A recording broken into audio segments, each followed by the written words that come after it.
We're Call of the Wild. In 2019, we were wanting a cabin in the woods, a place that allows us to have stability and grow our kennel. There are many ways to build a cabin, and we know we didn't do everything right, but this is our build story. We began by looking for a vacant property with no CCRs. We located a 1-acre property in DuBois, Wyoming. This property is extremely remote and undeveloped, surrounded by Shoshone National Forest, giving us all the privacy we could ask for. To begin, we cut our way into the property using a chainsaw. We also had a lot of trees that had to be cleared for the road and a build location. We had electors help every step of the way.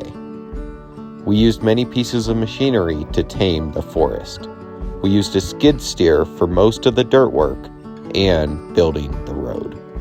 We also had an old farmall tractor that was used to move fallen logs, but was not great on hillside property. We used a mini excavator to dig our foundation. The foundation was a pier and beam design. We used 24-inch concrete forms with Bigfoot bases to give us plenty of support. Laying out the foundation was extremely difficult. Luckily, Jerry and Judy, Abby's parents, came out to help us with the foundation. The concrete was hand mixed as we couldn't get a concrete truck up the road. We used 5-gallon jugs of water and 80-pound bags of concrete. The days were long, but with the help of Abby's parents and my parents, Wendy and Tim, we got the project done. There are 16 piers that go down 6 feet. This is below the frost line, preventing uplift through the winter. Once the concrete was set up, we went to the lumber store for the next materials needed.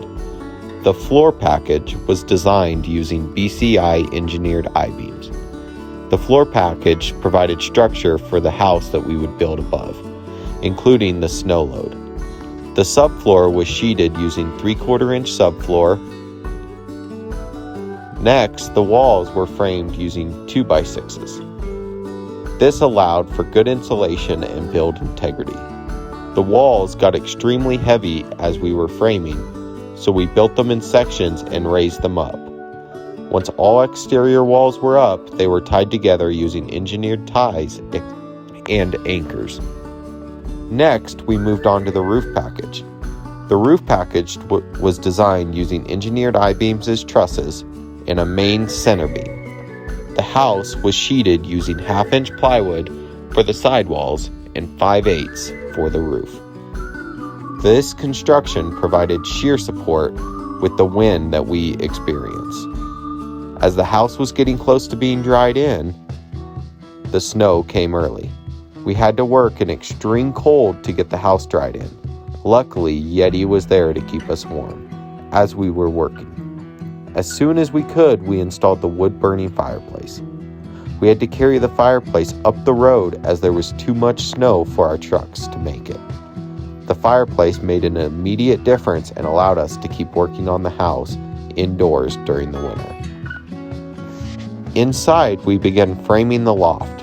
The loft was built using 2x6s and a main center beam. We sheeted it using 3/4-inch subfloor.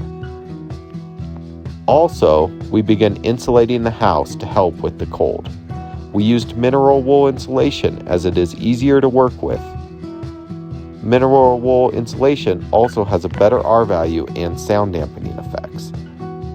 Outside, we had to temporarily install the windows and build a custom door to keep the heat in during the winter. The next spring, Jerry came out again to help us. We removed all the windows and the door so we could properly install them.